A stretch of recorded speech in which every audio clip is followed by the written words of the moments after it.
खुलुमबाय नोंथांमोनखौ बयखौ बरायबाय। दिनै 22 फेब्रुआरि 2023 बारायजे बुधबार। फैदो दिननि खौरांफोरखौ बेखेवनोसै। बाइक सिखाव आसामनि गुबुन गुबुन जिल्लाफोराव बाइक सिखावनि उदखार सोमजिगासिनो दङ। बेबायदिनो बाइक सिखावनि गें हमनो हादों। जराबाद पुलिसा गोख्रों सिग्रोमनानै मेघालय आरो आसामनि गुवाहाटी नोगोरमानि गुबुन गुबुन जायगानिफ्राय बाइक खावग्रा 7 सिखावनि गें हमनो हादों। 7 सुबुंनि गेजेराव 5खौ मेघालयनिफ्राय हमनो हादों।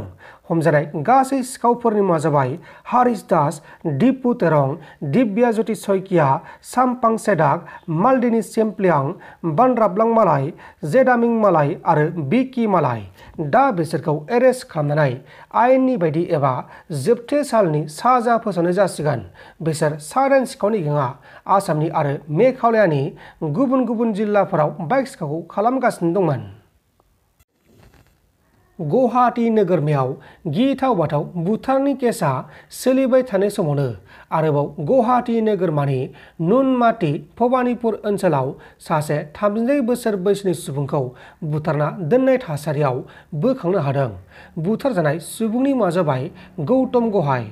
गौतमआ थांनाय शुक्रबारनिफ्रायनो न'निफ्राय गोमा दंमोन आरो बेनि गोथै सहखौ गावसा न'नि उनथिंजायनिफ्रायनो बोखांनो हादों। नाथाय गौतम गहायखौ सोर बुथारखो, मानि थाखाय बुथारखो बेखौ दासिमाव गुमुर मोनथ'नाय जायाखै। बे समाव गौतम गहायखौ पस्टमर्टम खालामनो थाखाय दैथायहरनानै जाथायनि सायाव नुनमाटी पुलिसा नायबिजिरगासिनो दङ। उरिष्या रायजोनि सिङाव थानाय पेमपुरा गामियाव नखरसेनि 4 सुबुंखौ 4 सुबुंनि गेजेराव 2आ आइजो आरो 2आ गथ' मानसि।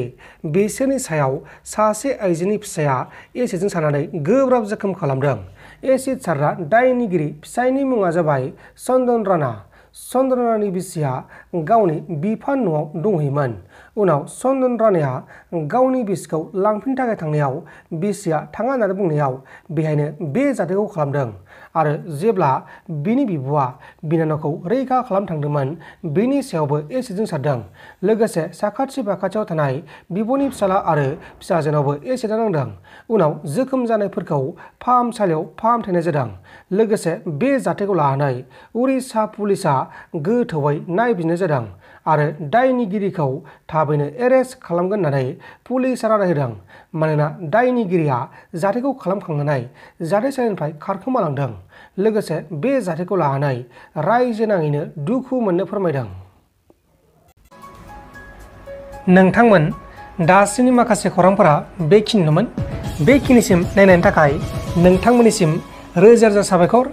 गोजोन्थों। एसेनोसै। जै बर' हारिनि।